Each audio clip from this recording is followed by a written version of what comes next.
Selamat datang kembali di channel Aceh Official. Pada video kali ini saya akan berbagi kisah masjid yang ada di Aceh.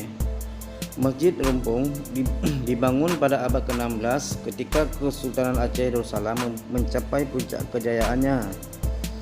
Masjid ini berdiri di Kecamatan Pekanbaru, Kabupaten Pidi. Tanah di sini dulunya sungai. Ketika Tunku Sidipasi hendak membangun masjid, beliau hanya mengangkat tongkatnya dari sungai.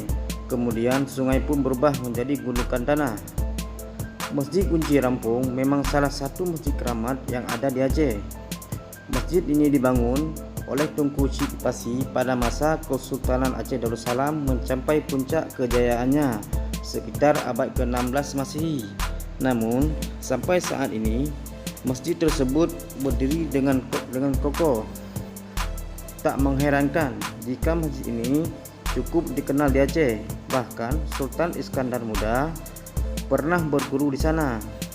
Awal Masjid Kunci Rumpung hanya seluas 12 x 12 meter persegi. Namun kini sudah diperluas beberapa meter dari bagian teras depan masjid. Sejak pembangunannya ratusan tahun silam, masjid itu baru sekali direhab pada tahun 2015. Perbaikan itu pun tak banyak mengubah bentuk bangunan aslinya. Selain bangunan masjid, Tunku Sidipasi juga meninggalkan beberapa benda bersejarah lain. Konon, benda-benda itu hidup di masanya. Misalnya, batu sipruk dan 2 buah guci. Batu sipruk kini diletakkan di bagian depan masjid, persisnya di samping tangga pintu utama. Batu itu dikurung dalam kerangkeng. Batu ini agak menyerupai batu karang, dikurungi di kerangkeng karena menghindari agar tidak diambil orang. Tidak jauh dari batu sipruk terdapat 2 buah guci tua. Kedua diletakkan di dalam sebuah bangunan yang terkunci. Salah satu dari guci tersebut pecah di bagian mulutnya. Kelak dari sanalah mulanya dinamakan Masjid Kunci Rampung dan Desa Kunci Rampung. Dalam bahasa Aceh, rumpung berarti pecah. Guci pecah tersebut rupanya punya cerita.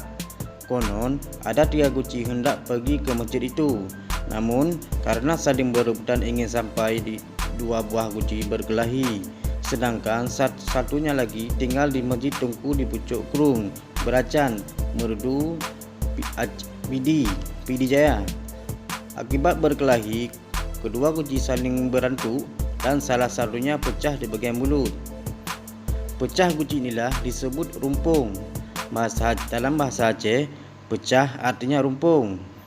2 guci itu telah berusia ratusan tahun. Menurut riwayat, guci ini berasal dari Cina. Selain itu, di bagian dalam masjid terdapat sebatang bambu berfungsi untuk masjid.